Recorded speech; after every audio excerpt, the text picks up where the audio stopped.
Welcome to the Mental Fitness Podcast. Today's entrepreneurs are mental athletes that have to know about the mind and how to keep it fit. Our goal is to increase our resilience against stress and anxiety, optimize our productivity, motivation, and optimism by learning about the human mind through psychology, neuroscience, and human behavior. I'm your host Ozan.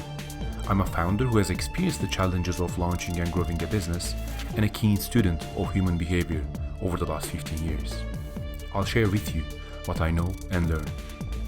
Hundreds of impactful, behavior-changing ideas are waiting to be discovered by us. Let's begin now.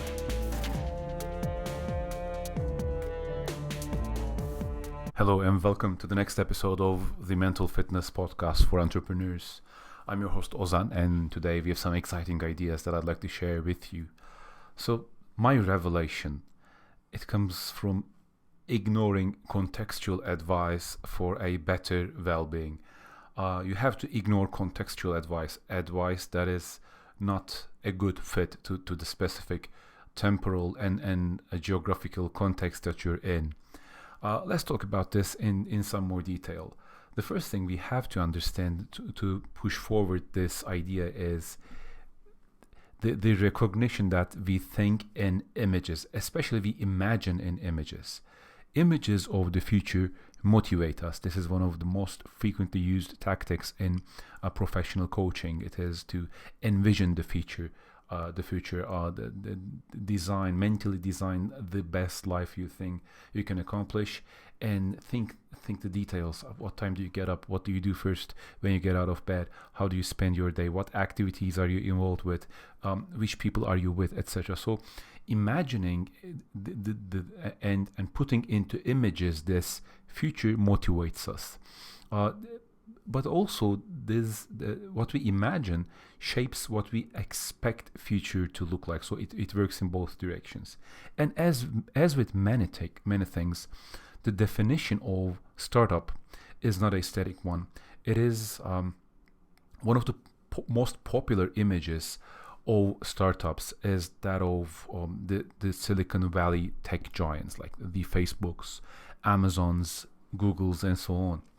So their stories are a result of the temporal and geographical context they were in. So in those years, in the US, with that access to technology, wealth, and talent, it's a result of the context. The conclusions they have reached is a result of their context. So trying to emulate them at a different place and a different time is not logical. There are just too many moving parts. What happened was a group of successful individuals and companies emerged in this time, and they were concentrated in a few places like the Silicon Valley. People were impressed. They asked for advice from these people, and these leaders provided. Although some of them attributed their success to partly chance and circumstance, most didn't. So that's why today we have millions and millions of bits and pieces of startup advice from successful entrepreneurs that would only be valid for and maybe repeating their success in the same temporal and spatial context.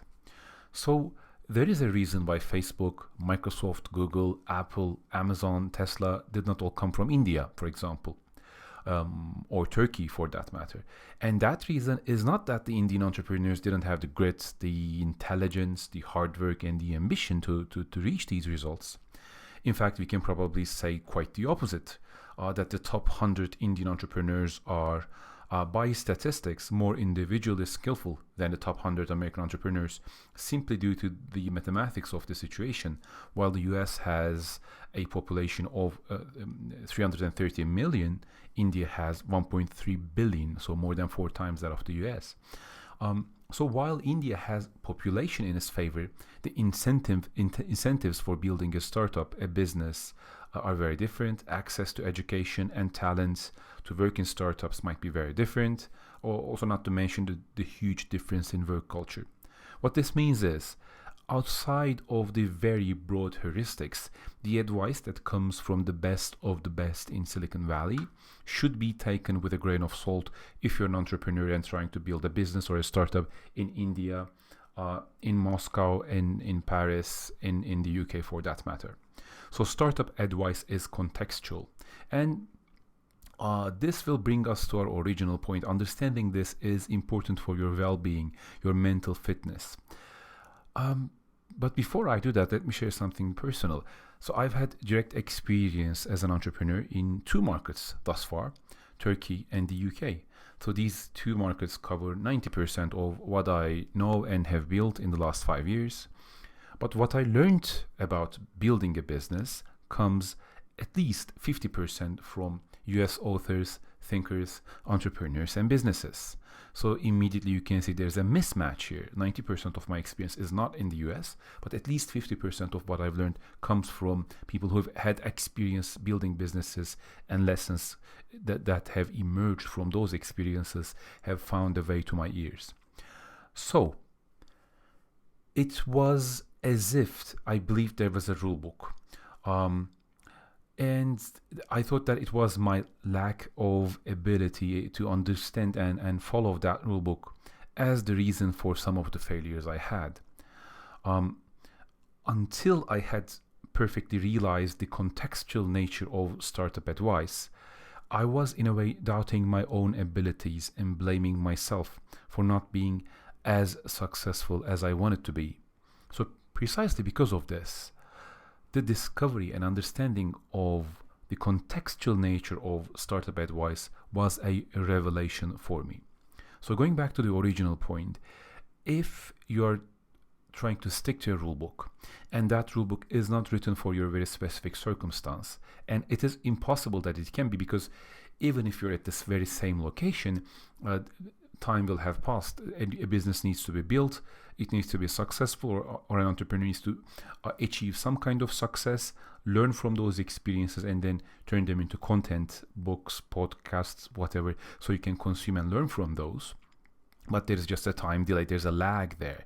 And by the time you have heard and started to implement that advice, the market conditions have already shifted.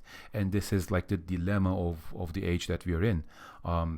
50 years ago, this was not this radical. The speed of change has accelerated. This is almost a cliche that we talk about, but this is one of the incendiary side results we don't always understand perfectly. So what the heart of the matter is, understanding very well that the advice that you receive, what you follow, what you read about how to build a successful business, there are hidden gems, there are heuristics, there are lessons that are very important and 100% right within those. But also bear in mind that many of those lessons, many of those advices are contextual, and they might not apply to your situation. So you have to figure yourself. So you have to figure the route you want to follow yourself in many cases. This is a very simple but a very impactful idea for me. At least the discovery of this was a huge weight off my shoulders. That's why I couldn't wait to share this with you. Hope this is useful to some of you who are potentially in a similar situation. So this is one of those short and sweet episodes. Thanks for tuning in. I'll talk to you in the next episode of the Mental Fitness Podcast for Entrepreneurs. Have a great day.